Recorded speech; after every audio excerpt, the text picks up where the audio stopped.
Hello and welcome to the Storytelling for the Soul podcast. I'm your host, Sarah Kanata, and this is the place we talk about all things expressive writing and other creative techniques, all with a little bit of Buffy the Vampire Slayer thrown in. Buckle up and enjoy. Hello everyone, a warm welcome. If you happen to be listening to this in real time, I'm recording this on the 1st of the 1st, 2026, starting off the year in style. Happy New Year to you. May all of your dreams come true this year and for many years to come.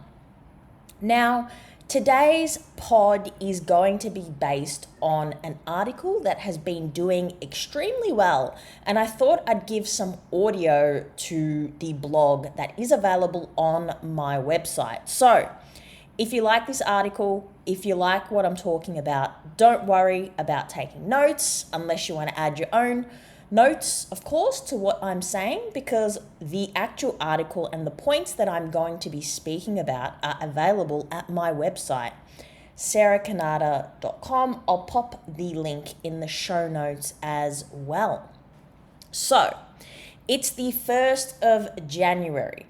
Lots of people are engaged in the new year, New Year's resolutions, and for so many of you that I've been speaking with, you are keen to establish that journaling habit and practice. So let's start at the top, getting started as a beginner. Or maybe you've journaled in the past and you've just fallen off the bandwagon.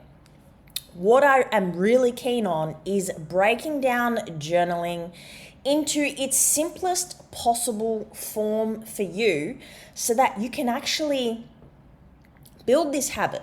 And one tip I will give you is that if you've already got a habit, this is from Atomic Habits, the very famous book, of course, by James Clear.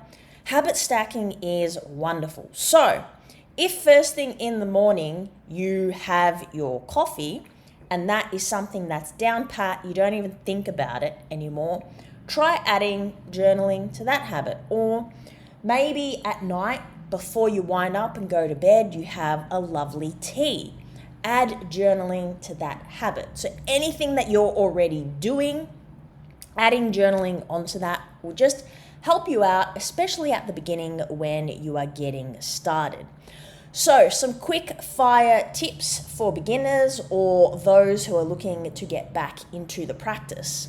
Start with 5 to 10 minutes daily. That is achievable for 99.999% of the people that I chat with. Over time, you can build that up to 15, 20 minutes, whatever it is, whatever suits you and your lifestyle. Take the time to write down your why here. So I want to know why. Why do you want to journal in 2026 and beyond? This will be different for everyone. But when life happens and you fall off the bandwagon, having this why and coming back to this why will be incredibly important. In terms of the writing itself, it does not matter in terms of the quality of the writing. When I say journaling and I talk about writing, it can look like many things: words, paragraphs, pages, doodling, disjointed sentences. I'm actually in the process of putting together an article that actually blends journaling and drawing as well. And don't worry, I'm no artist. It's going to be simple, basic drawing that anyone can basically do. But the key point here is see what works for you and go with the flow. If you find that you're getting words, disjointed sentences, or if you're writing slabs and slabs of paragraphs, go with the flow. Now, avoid censoring or judging yourself as you journal. You are really remaining open and curious throughout. And then what can also help, especially if you live with someone and you're concerned about people finding what you've written, choose whether you're going to keep that journal or destroy it in some way, whether that's shredding, burning. Be safe as you do this, but that can just help with really letting go of anything that you might be holding onto and feel as though is holding you back from actually embracing whatever needs to surface in the moment. So you can handwrite, you can have fancy stationery, you can have dabby bits of paper here and there with a cheap pen, it really doesn't matter. You can also use a digital tool. I have been using Reflection as of late. Full disclosure, I am an affiliate, but I actually really love it because it does give you AI insights. I'm also on my laptop pretty much every day, and it just makes it easier for me to actually journal. Now, those are the quick fire tips. I'm here for you. If you've got questions, if you're encountering certain obstacles or things that are getting in the way, drop me an email, info@sarahcanada.com. I'll put that in the show notes as well. I'm super happy to help you. Now, let's get to 10 journal prompts for 2026. Let's start with a little bit of self-reflection. When I reflect on 2025, what sensations surface in my body? Now, I don't teach standard journaling. I teach what I call embodied journaling. I am an embodied processing practitioner. Embodied processing is a body-based approach to working with trauma. So we're not engaging in a massive brain dump here.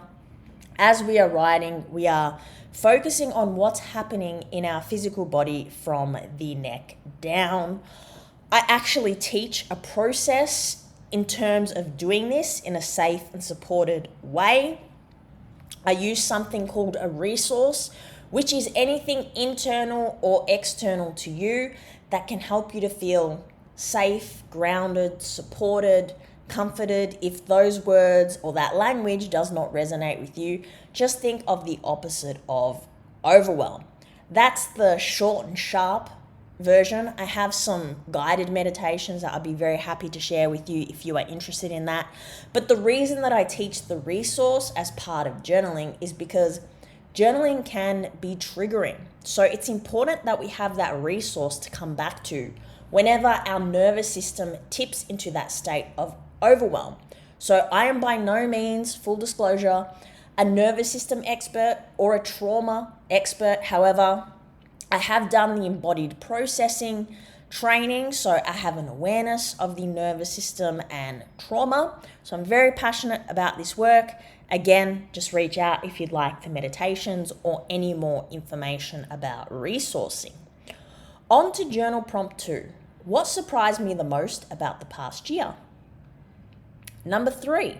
What moments made me feel excited about life in 2025?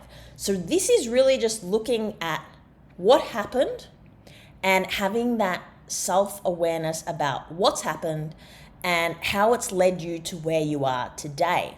The next set of journal prompts, the rest of the prompts, are about focusing ahead on 2026 so that you can build the life of your dreams.